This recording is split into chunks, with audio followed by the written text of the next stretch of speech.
Hello and welcome everyone to another update video here on this channel about Bitcoin, Ethereum and guarantie. My name is Daniel and I will go through all of the charts and timeframes with you, tell you my price targets and show you my expectations for the immediate short term and what I'm planning to do with my trading management. If you don't want to miss out on that in the future, don't forget to leave a subscription down below this video, activate the small little bell and enjoy this video.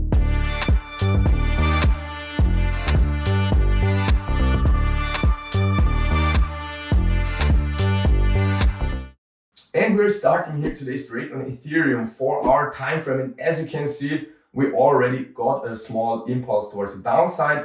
In my last video, we were able to define this movement as a triangle. And actually, since we got a breakout towards the downside, there's only this scenario left, possibly based on the Elliott wave rules. Technically, if we would have seen a breakout towards the upside, which leads to a higher high, this would have left the option open that we can develop here into a 5-wave movement down. This was the only alternative I had on the chart. But since we got a breakout from the triangle towards the downside, it's for me, or based on the Elliott wave rules, highly likely that this triangle was a B wave. So I see this currently as an A wave down, highlighted in red here, a B wave triangle, and we should now see a C wave down in the target region between the 1400 and the 1600 US dollars. In my opinion, we already got a first wave of the C wave, so there will be a correction up. There at approximately 1900 US dollars, I will open my short positions for the wave 3, 4 and 5 here in the target area. If we're seeing this breakdown, then this is of course the region where I will buy some Ethereum also for long term, open up some long positions, but I think it can take some more days to come down. Let's see how many percentage there are in between. Let's say if we're coming up correctively to the 1900 US dollar level in a wave 2 of C, then it would be a short, let's say between 15 and 25% here towards the downside. So I'm of course planning to take this trade, but we should come, let's skip over to the 1-hour time frame.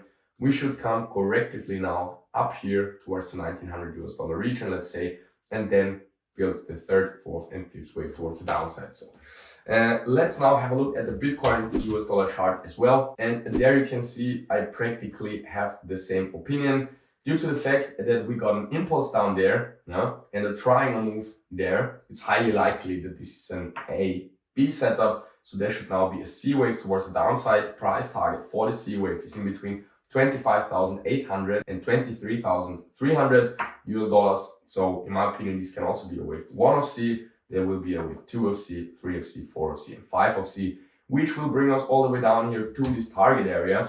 And as you can see, this would also be a correction down in between 10 and 17%. So practically, in my opinion, the risk-reward ratio is good for a short position if we're coming up correctively in a wave 2. And in the region down there, in my opinion, the risk-reward ratio for a long position would be good for long term. So that's practically my view about Bitcoin and Ethereum for the short and also the long term. Maybe we need to adapt here this movement afterwards, of course, because we have shifted a little bit here in the overall wave count. But practically this can be a wave 1, then an A wave, an overshooting B and a truncated C wave in a running flat pattern, which would be very bullish. But it can also be that this all was a wave 1. This is only an A wave of the second wave. There will be a B wave up then and a C wave down afterwards.